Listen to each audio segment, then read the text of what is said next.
Hey guys, I'm back again with our little visitor, Shuey. Say hi, Shoo. He has a little bit of like a snoring while awake issue. We are working on it. I got in a package from Sephora and I wanted to share with you guys. I shared a little bit on Instagram and I don't know how to feel about these fragrances. So these were on my list of fragrances I wanted to smell for a while. And I thought that I would really like La Vie est Belle based upon a lot of what I heard on Instagram or on YouTube and on Instagram. It seemed that people really liked it and a lot of influencers really liked it. And so I thought, you know, I'm gonna add this to my list and eventually maybe purchase it. I'm glad that I bought it in a smaller, let's see, this is a 10 milliliter size sprayer, because honestly, this to me, I don't know, I think it's like some of the praline scents, I think I talked about this before, but some of the praline scents to me, I just cannot, I can't do it. This one has a praline and a patchouli base, but the opening notes has like a very synthetic pear, like kind of a synthetic juicy type scent that kind of makes me feel a little bit nauseous. And it kind of gives me a little bit of a headache. It smells very like little kid in a way, like teenager, like something I would have worn when I was like in 6th grade, 7th grade, something like that. The bottle's so pretty. Like I loved the bottle when I saw the bottle online, but the actual perfume is a big miss for me. It's ultra sweet, but kind of like too sweet, and I may change my mind. I'm gonna give it a fair shot. I'm gonna wear it, may use it as a room spray in this office, who knows.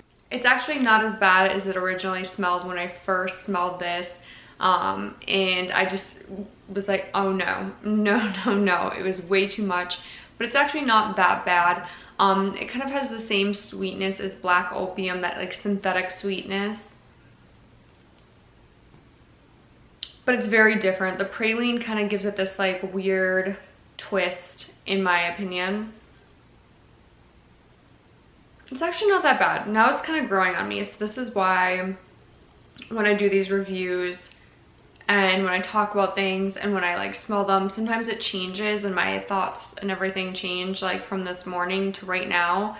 The fact that I was like, oh, absolutely not, this is so disgusting, I want to return this, which I wasn't going to do anyways. I'll just keep it and use it for something. It's like a little 10 milliliter bottle. But it's actually like warm and kind of pretty. I could see this being better in a winter months, fall to winter, when it's not going to project as much. But in the humidity, when I was outside, I could smell this just from my hand, and I was just like, oh, this is not going to be coming back out until the fall time. This would go really well. This would be layered very nicely with like Maison Margiela, Coffee Break. This might even be really pretty with Jazz Club. It may take down some of the sweetness. I could see that being kind of a good mix. This may mix really well with Guerlain, Mon Guerlain. And it may actually mix really well with this guy. Oops. Where'd it go? Really, I think you're on it. Or no, here we go. With this YSL. This is Mon Paris by YSL.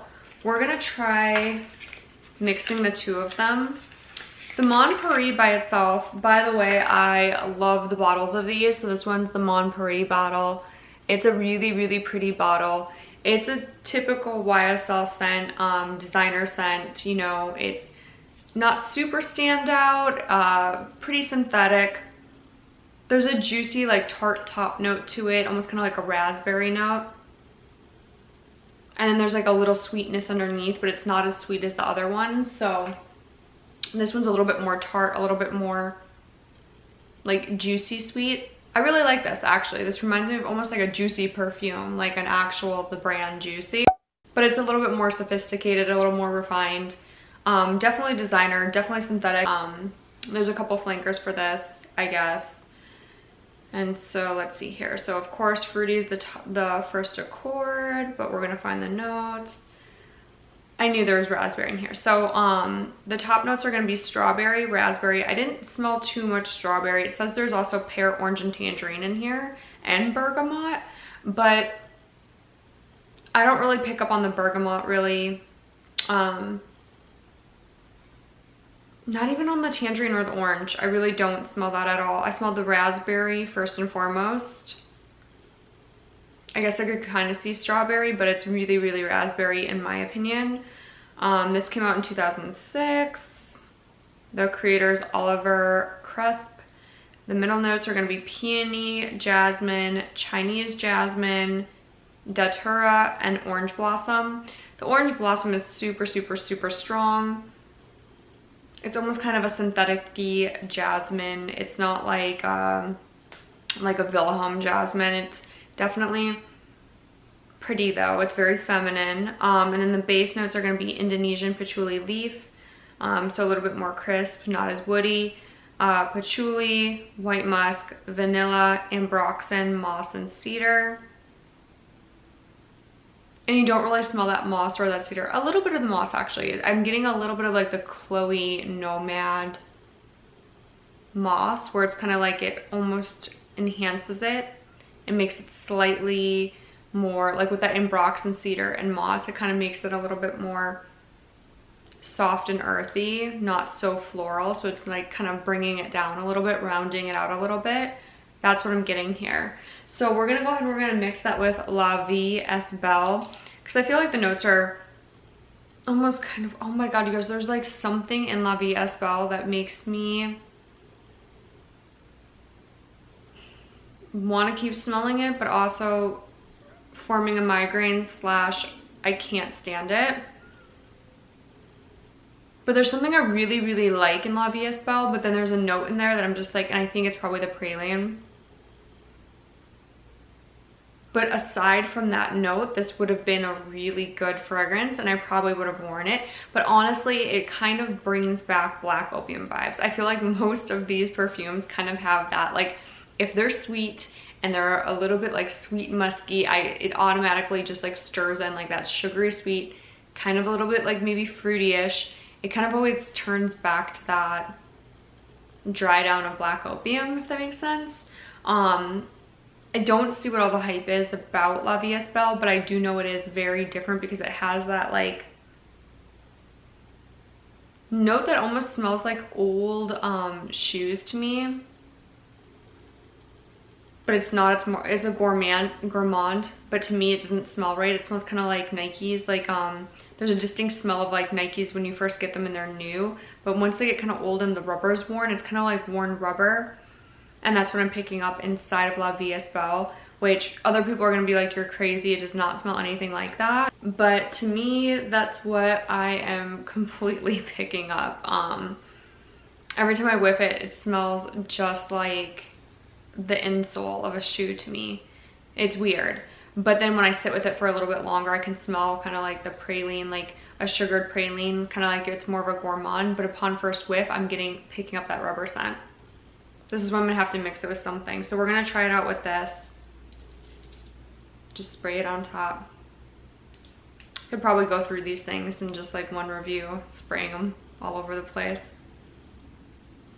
That's so much better, way better. I actually really like the two mixed. Like these two together are actually like not bad.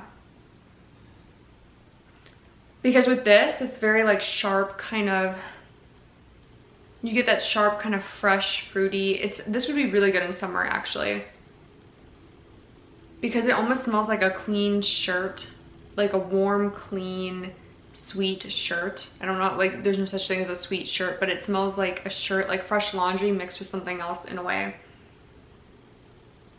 Like if this were to walk past me, I would get fresh laundry vibes, like a sweet, kind of like perfumed fresh laundry. That's what I'm trying to say.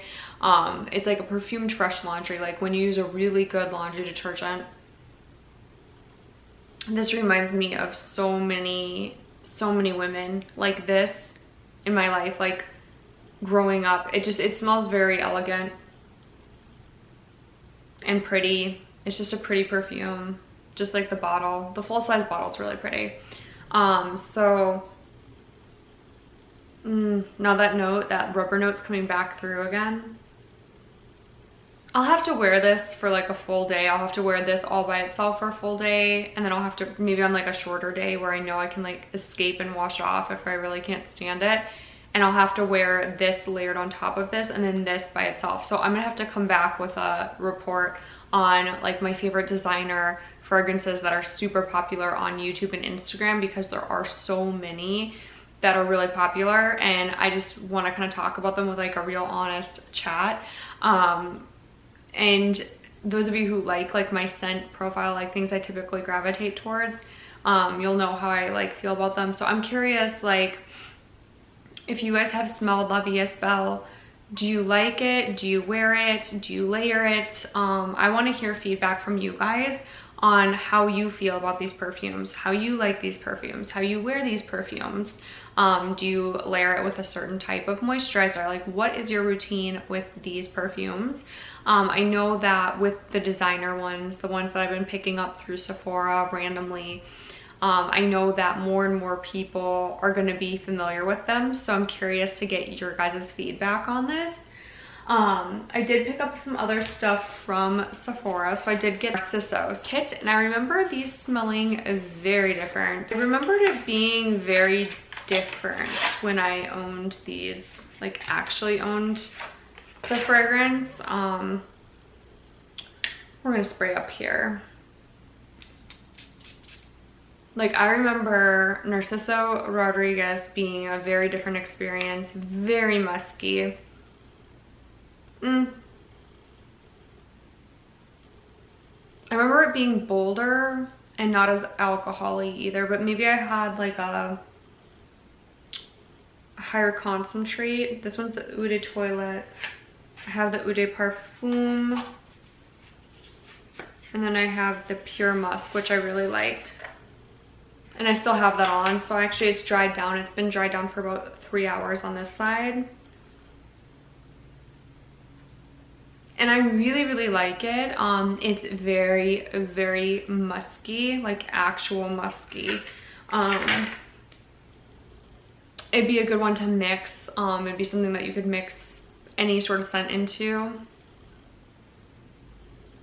It's a little bit fresher of a musk. I don't know if vanillas would be good, but I'd want to experience that and kind of play with that a little bit. So like maybe try mixing in a little bit of vanilla with this and seeing what I can kind of come up with in the combos I can do with this. So this is how I remember it, but a slightly different. So just a little backstory. I wore Narciso Rodriguez a ton in 2007. 2007? It was probably 2007.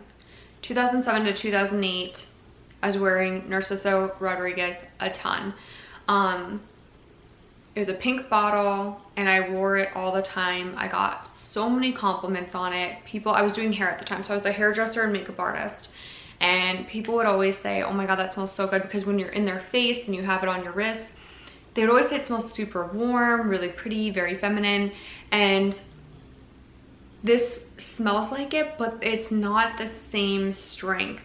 It just definitely isn't. I'm gonna try the Perfume, because I remember it experiencing this a totally different way than I'm picking up on the Eau de Toilette. It's still really pretty, don't get me wrong.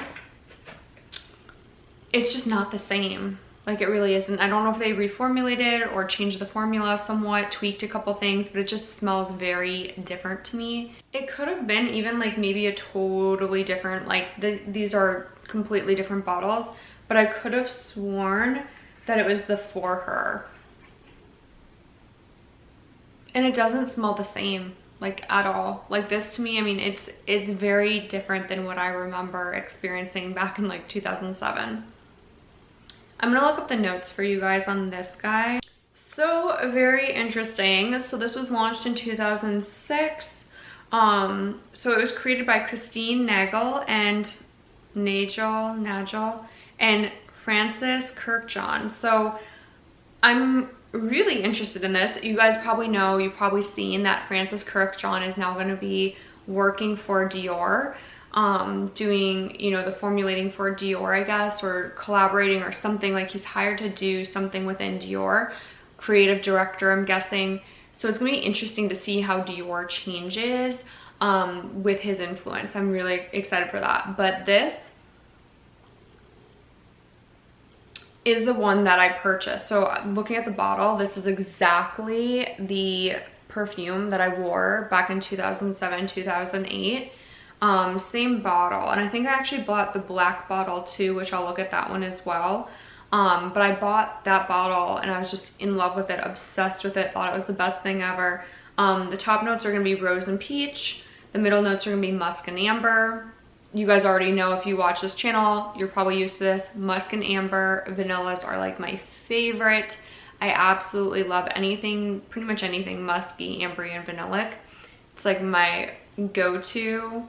And then there's gonna be patchouli and sandalwood. Depending on the patchouli and depending on the sandalwood, I usually like them, especially when rose is mixed with patchouli.